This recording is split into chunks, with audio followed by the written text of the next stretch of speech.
C'est sur le magnifique circuit auvergnat de Charade que s'est déroulée la 5e manche des Midget Series 2011, dans le cadre des Coupes d'été. Nous sommes début juillet, les 39 pilotes du plateau ont hâte d'en découdre sur les 3 km 975 de ce monument du sport auto français. Lionel Mazard, animateur de la première moitié de saison, fait partie de cela et vous fait découvrir le circuit en caméra embarquée. Bonjour à tous, bienvenue pour un tour embarqué sur le circuit de Charade. Donc voilà, nous attaquons la ligne droite des stands. Donc on monte les rapports, 3e, 4e. Un grand gauche qui suit les stands qui se passe en 4e vitesse. Pour entrer très fort et raser le mur côté droit. On va arriver ensuite sur un gros freinage qui va se négocier en seconde vitesse. 3e seconde. On accélère. Là, nous passons le 3e rapport. On enchaîne l'enfilade qui suit sur le 3e rapport. Attention de bien monter sur les vibreurs. Ici on enchaîne avec un 4e rapport pour rétrograder de suite sur le 3e rapport. Là on reste en 3e toute l'enfilade. Voilà, toujours bien serrer les vibreurs, faire attention de ne pas trop survirer. On reste toujours en 3e pour attaquer l'enfilade qui suit. Toujours en 3e en vitesse. On reste toujours en 3e en tenant la corde. Et là nous attaquons une grande descente avec un gros freinage en dévers, 4e, 5e vitesse. Pour rétrograder en 3e, voire le second rapport pour certains. Attention aussi parce qu'il y a un gros dévers.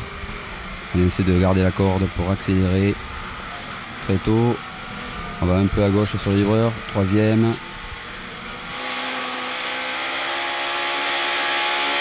Quatrième vitesse. On essaie de rester en 4e vitesse. Voilà, là on attaque une grande ligne droite avec le 5e rapport. Ça va déboucher sur un gros freinage à gauche. Et nous allons négocier en seconde vitesse. Grosse accélération à monter. Gros freinage, on négocie le serré à droite en seconde vitesse. Là on accélère aussi pour attaquer un grand gauche en 3e vitesse, voire 4e. Et là on va attaquer sur un endroit très délicat, une parabolique à droite qu'on passe en 4e vitesse. Attention parce que ça jette beaucoup à droite. Là on serre et on va redescendre l'enfilade sur la ligne droite des stands avec un gros freinage en 3e rapport. Merci à Lionel Mazard pour ce tour de piste en embarqué. Charade, dans son ancien tracé, est un circuit mythique qui a accueilli le Grand Prix de France de F1 à 4 reprises. C'était entre 1965 et 1972. Un ancien tracé que connaît bien Jacques Gouchot. Le leader du championnat y a fait ses armes et il nous en dit plus. C'était un circuit routier avec une partie effectivement assez dangereuse parce qu'on évoluait entre les rails à gauche qui empêchaient les voitures de tomber dans le précipice en cas de sortie, et une partie à droite beaucoup plus naturelle avec des talus, des arbres. C'était un circuit mythique, un petit peu dans l'esprit des grands tracés comme le Nürburgring de l'époque, un tracé qui devait faire je crois 9 km et sur lequel j'ai évolué en monoplace, en Formule Ford, et qui représente encore aujourd'hui, bien que ce soit 25 ans plus tôt, un très bon souvenir puisque je m'y étais imposé en 86, donc ça fait précisément 25 ans aujourd'hui. Le nouveau circuit, principale différence avec l'ancien? Tracé beaucoup plus moderne qui emprunte une partie de l'ancien. Donc j'ai retrouvé un petit peu mes marques sur cette partie qui est la fin de la ligne droite et toute la partie qui tourne en fait autour des stands. Un peu plus aseptisé dans sa partie centrale. On y retrouve 3 chicanes que je trouve moins intéressantes que les grandes courbes qui faisaient la marque de fabrique de cet entrain tracé où on passait à des vitesses importantes. En quelques mots, circuit engagé dans sa partie ancienne et circuit beaucoup plus technique sur lequel il faut aller chercher une voiture directionnelle dans sa partie centrale et mêler l'engagement sur la partie ancienne et la finesse de pilotage dans la partie du cœur du circuit. La finesse de pilotage, Jean-Philippe Dérault, organisateur et promoteur des Midget Series, connaît. Il roule à Charade pour le plaisir et s'élance même en pôle pour la course 1 des pilotes A. Il devance sur la grille Ronald de Basso, Lionel Mazard, Patrice Siva ou bien encore Christophe Carrière. Les pilotes Midget Series vont s'élancer sous la pluie et sur une piste humide. Ordre est donné pour le départ de faire enlever les pare-brises. Et sur la ligne, c'est Jean-Philippe Dérault qui prend le meilleur sur Ronald de Basso et plonge en tête au premier virage.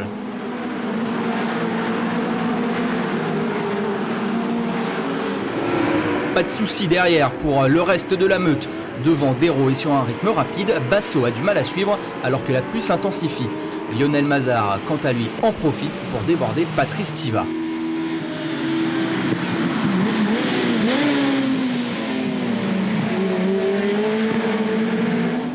À l'attaque du deuxième tour, le top 10 est le suivant. Dérault suivi par Basso, Mazard, Thiva.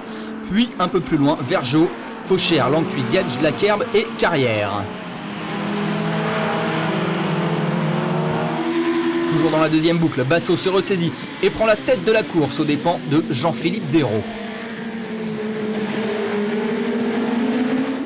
Mi-course, Dérault s'efface pour laisser passer Thiva et Mazard qui prend la tête à la place de Basso. Le Parisien réplique, on assiste à un magnifique duel. L'avantage revient finalement à Lionel Mazard qui résiste aux assauts de Basso alors que la pluie s'arrête.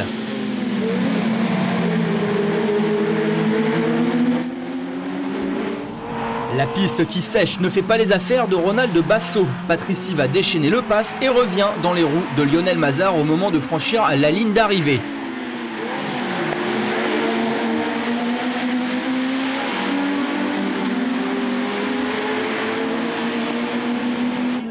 Mazard ne craque pas et s'impose au terme des 8 tours dans cette première course du week-end devant Thiva et Basso. Bravo, ouais, le dernier virage. Je te bloque un peu, mais. Tu me bloques, mais c'est le jeu. J'ai vu que tu me bloquais. Je suis parti prudemment. J'avais Jean-Philippe devant avec Basso. J'ai regardé un peu ce qu'il faisait en course. Après, intelligemment, Jean-Philippe s'est retiré de la course. Donc j'ai pu m'approcher de Basso. Et puis ensuite, moi j'avais, je pense, de meilleures pressions que lui en pneumatique. Et sa voiture s'est écroulée d'un coup. Et j'en ai profité pour creuser le trou. C'est vrai qu'à la fin, c'était quand même un peu difficile pour moi. Ça n'a pas été bien du tout tant qu'il a plu. Parce que j'avais pas la voiture idéale pour la pluie. Par contre, dès que ça s'est mis à sécher, c'était plus facile que même que Lionel et que Ronald. Super voiture, donc bon, voilà, je me suis un peu fait plaisir. Vraiment super course, c'était super agréable. On est parti full pluie, comme il s'est mis à pleuvoir tout au début de course. La voiture était très bien les 3 premiers tours, on a pu prendre la tête rapidement. Je pense que s'il n'avait pas séché rapidement, on aurait pu faire un petit peu le trou, mais bon, on a un petit peu joué avec Jean-Philippe. Mais bon, une belle course, on finit 3, c'est bien quand même. Le podium pour Mazard, Thiva et Basso. Côté Coupe Skoda, le trio de tête est composé de Lionel Mazard, Ronald Basso et Jean-Noël Langtuit. Le soleil est revenu pour la course B, vainqueur de la course 1. Lionel Mazard s'élance de la pole position. On retrouve à ses côtés Ronald Basso, suivi par Manu Damiani et Christophe Carrière.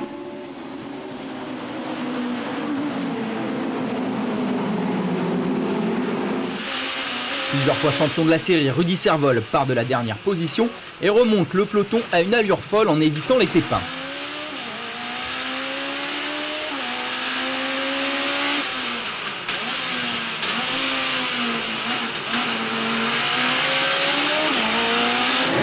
Après le départ, on prend les mêmes et on recommence. Jean-Philippe Dérault prend le commandement. Juste derrière, Mazard résiste à Basso.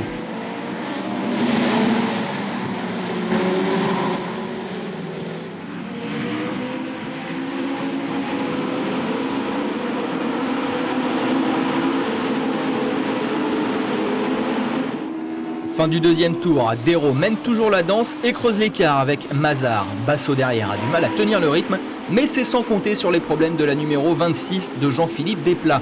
Le pilote va être victime d'une sortie de piste, obligeant l'entrée de la voiture de sécurité. La neutralisation dure 4 tours, le temps pour les commissaires de la ZAC Auvergne d'évacuer l'auto du malheureux Desplat.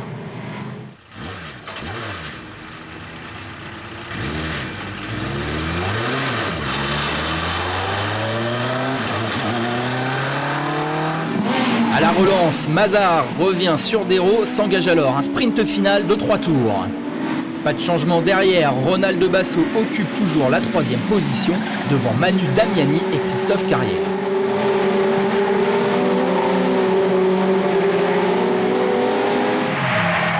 À l'arrière, pour les places d'honneur, Frédéric Hébert se fait surprendre au freinage. Heureusement, plus de peur que de mal pour le pilote de la 77.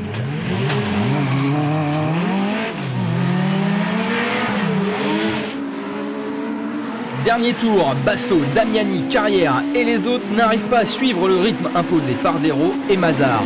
Roulant pour le plaisir, le boss de la série Jean-Philippe Dérault s'efface et laisse le champ libre à ses pilotes. Victoire donc de Lionel Mazard devant Ronald Basso et Manu Damiani qui termine pour la première fois dans le trio de tête.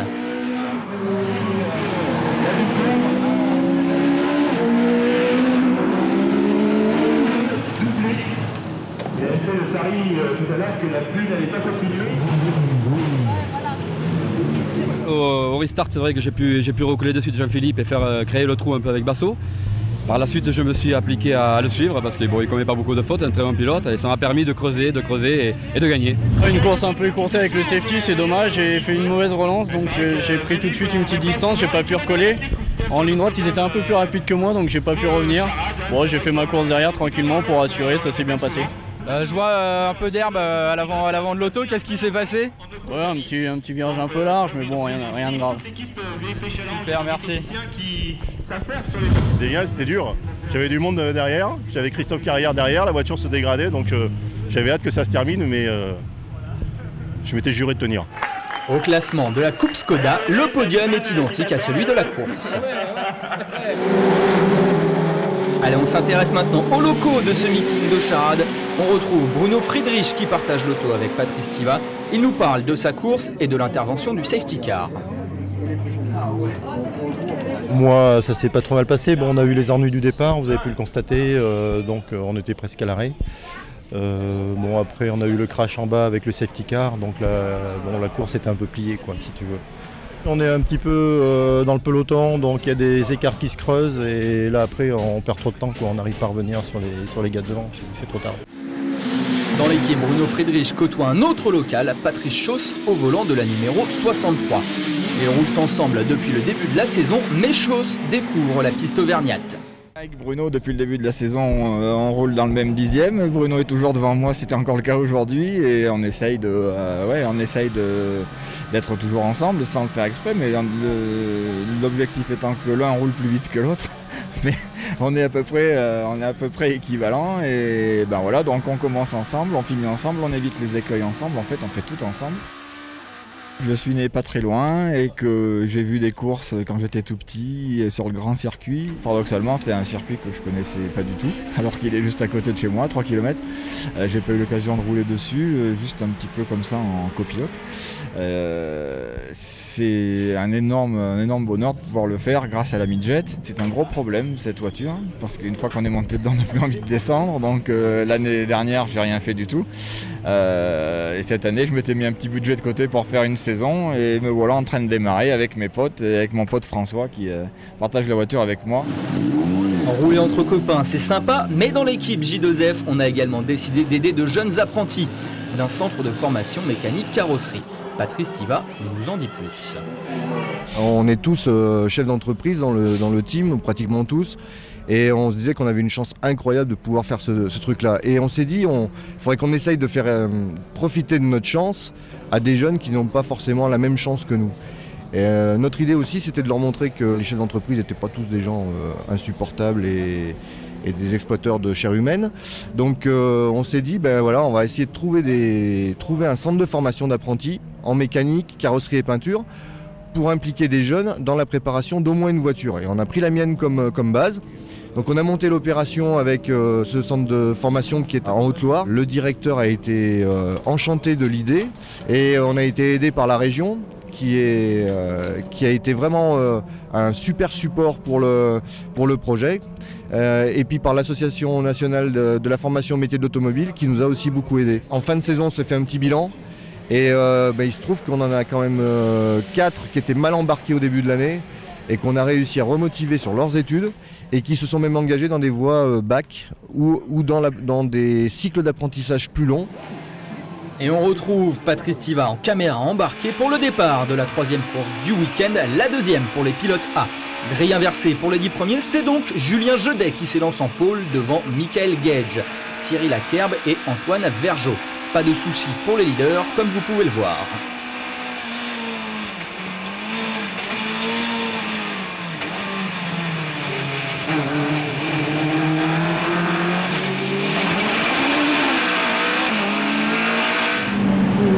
Guédet a su conserver la tête après le départ, toujours devant Gage. En revanche, derrière, Lakerbe s'est fait déborder par Vergeot pour le gain de la 3e place.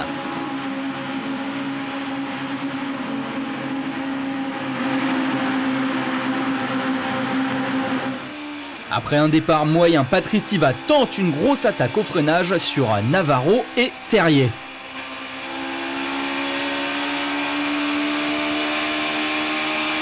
Ça va passer sur le premier, mais vraiment pas sur le suivant.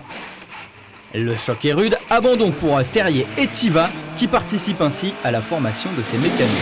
Abandon également pour Navarro, bloqué dans le bac à gravier après avoir voulu éviter la 55 de Terrier. Tête à queue également, on l'a vu pour Manu Damiani. Plus chanceux, il peut repartir.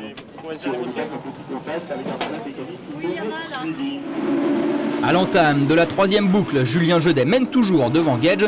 Par contre, derrière, les pilotes les plus rapides remontent. On retrouve Jean-Philippe Dérault qui va se séparer d'Antoine Vergeot. Lionel Mazard est 5e. Quant à Ronald de Basso, il est en bataille avec Thierry Lakerbe.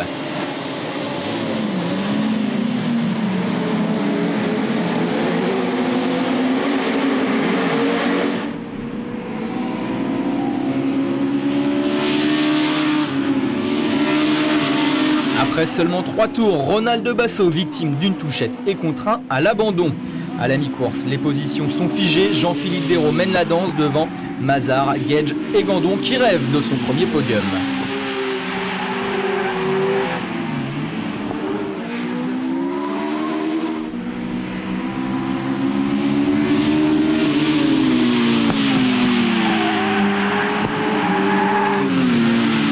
Dans le dernier tour, Mazard prend les commandes face à Dérault qui s'efface pour ne pas perturber le championnat. Il franchit la ligne en vainqueur et s'offre sa 3e victoire en 3 courses devant Gage et Anthony Gandon qui signe là son premier podium. Effectivement, là, je suis parti 10e. J'ai réussi à faire un bon départ et à me débarrasser de Basso rapidement dans la course. Puis après, j'ai suivi Jean-Philippe qui a fait un peu le trou devant et voilà, j'ai fait mon chemin. Je m'étais dit qu'il fallait absolument que je prenne le leadership dès le départ. Ça n'a pas été le cas parce que Julien a pris un très bon départ et il avait la bonne trajectoire. Donc pendant 2 tours, j'étais derrière lui. Et puis après, il me fallait prendre beaucoup plus d'avance pour pouvoir assurer la victoire. Et ma voiture glissait complètement en fin de course. Donc une 2e place est très très satisfaisant. Et même pour le championnat, c'est très bien. C'est un moment qu'on l'attendait celui-là. Depuis le début de la saison, on n'avait pas eu que des soucis. On est passé pas loin. Là, cette fois-ci, je suis parti d'assez loin. Mais apparemment, il a fait ce qu'il fallait. C'était bien revenu sur la tête de course. Il y a eu 2-3 soucis avec Ronald, ils sont mis en l'air, donc j'avais profité, j'ai doublé pas mal de voitures et je sais pas, là j'étais vraiment chaud. Et concernant la Coupe Skoda, le classement est identique au résultat de la course. Rencontre avec un nouveau venu en Midget Series, le frère de Sonia Oviti, Bruno, qui découvre aussi bien l'auto que le circuit. Un peu d'appréhension tout de même parce que je connaissais pas du tout le circuit, mais bon, ma grande sœur Sonia qui a roulé 3 saisons, qui m'a montré l'exemple, elle m'a dit de me rassurer et puis de suivre la troupe. Donc on est inauguré en famille. Il devait y avoir mon frère aujourd'hui aussi, on devait se partager la voiture à 2. Mais bon, après quelques soucis de santé, il n'a pas pu m'accompagner, donc j'ai partagé la voiture avec Thierry Joncoux. Sonia a de très bons conseils. Sonia, elle n'a plus aucune appréhension. Je vous dis, non, maintenant c'est sa 4e saison, pas sa 3e, c'est 4e. Elle me donne des petits conseils, des conseils de détente, bien souffler, bien respirer, des choses qu'on ne fait pas. On fait beaucoup d'apnée quand on n'est pas habitué. Et j'adore le rythme qui est donné par les premiers. Donc, une fois qu'ils nous ont montré aux essais, quand ils nous rattrapaient un peu quelques trajectoires, j'ai retenu l'essentiel et j'ai essayé de tenir le rythme. Et j'étais content, je ne suis pas fait rattraper pour ma première série sous la pluie. Comme toute première course, comme moi la première fois, il faut quand même donner quelques conseils parce que le circuit est difficile quand même à Charade, très technique. Donc on ne peut pas le laisser partir comme ça. Et puis c'est le petit frère, il faut en prendre soin. Dans la corde qui descend bien. En rupture presque. Presque en rupture. En course, Bruno Oviti est là pour apprendre. Dernier conseil de la part de Sonia avant le départ. On le retrouve ensuite à l'arrière du peloton, suivant son propre rythme, parfois non sans difficulté.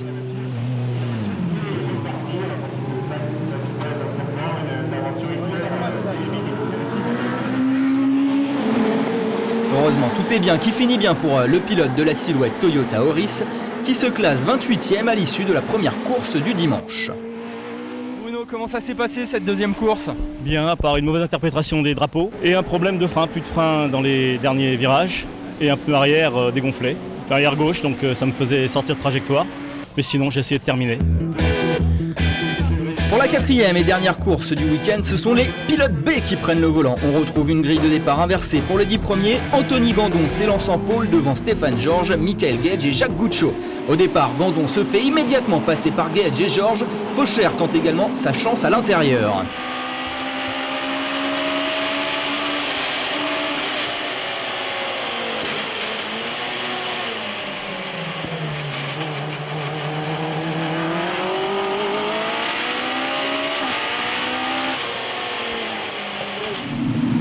Gandon se défend et se maintient à la seconde place derrière Gage. Faucher en a profité pour passer Stéphane Georges.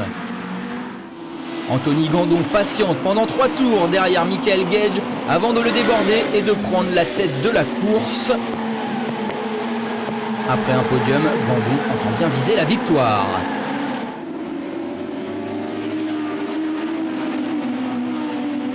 Le jeune pilote, dont c'est la première saison en sport automobile, se construit une belle avance. Stéphane Georges récupère sa seconde place après s'être débarrassé de Michael Gage. Derrière, les hommes de tête se jouent une autre bagarre, celle pour le championnat. Lionel Mazar compte bien récupérer un maximum de points et attaque Ronald Basso en fin de course pour le gain de la 8e place.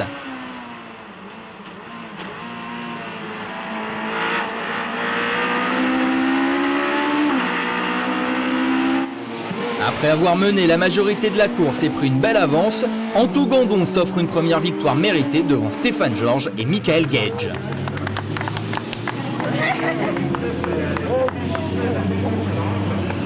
On avait gardé sous le pied en fait. Ouais, non, là j'avais fait une bonne juste avant course et un bon 3e. J'avais bien pris le circuit, je l'avais en main, je suis parti devant, il n'y avait plus qu'à. C'est vrai qu'avec la règle des grilles inversées, voilà, je partais donc 2e et avec Anthony, voilà, on se connaît bien maintenant et on a dit allez, on va faire le boulot, on va faire les choses propres. Et bon, le départ a été pas mal et je me suis fait dépasser au 2e tour dans le serré à droite là-bas. Je me suis retrouvé 4, j'étais un peu déçu et puis je me suis appliqué à rester propre, à me concentrer et j'ai réussi à reprendre mes places. Et voilà, finir 2e, voilà, avec Anthony devant, ça me gêne pas du tout, il le mérite. Voilà, j'ai fait 2 podiums à Val-de-Vienne, un podium ici, j'y prends goût et j'avoue ça me plaît. Hein. Je savais très bien qu'il fallait que je prenne le meilleur départ possible, ce que j'ai fait. Ça s'est très bien passé, pas de touche, etc. Puis après, Stéphane et le jeune Anthony étaient quand même plus rapides que moi. J'ai pu les contenir 3 tours, 4 tours, ou je sais pas exactement combien. Mais après, c'est obligé qu'ils me passent. Donc, j'ai un peu pris ma machine à calculer. Je me suis dit, bon, écoute, 3e, c'est pas si mal que ça. Autant au championnat qu'au résultat meeting complet, quoi. Donc, j'ai préféré assurer. Au championnat, justement, Lionel Mazar réalise la bonne opération et prend la tête avec 856 points. Jacques Goucho se retrouve second à 2 points du leader. Et en plus, il est chemin. Vacances pour la Midjet, retour en piste prévu du 2 au 4 septembre à Albi pour l'avant-dernière manche. Salut à tous.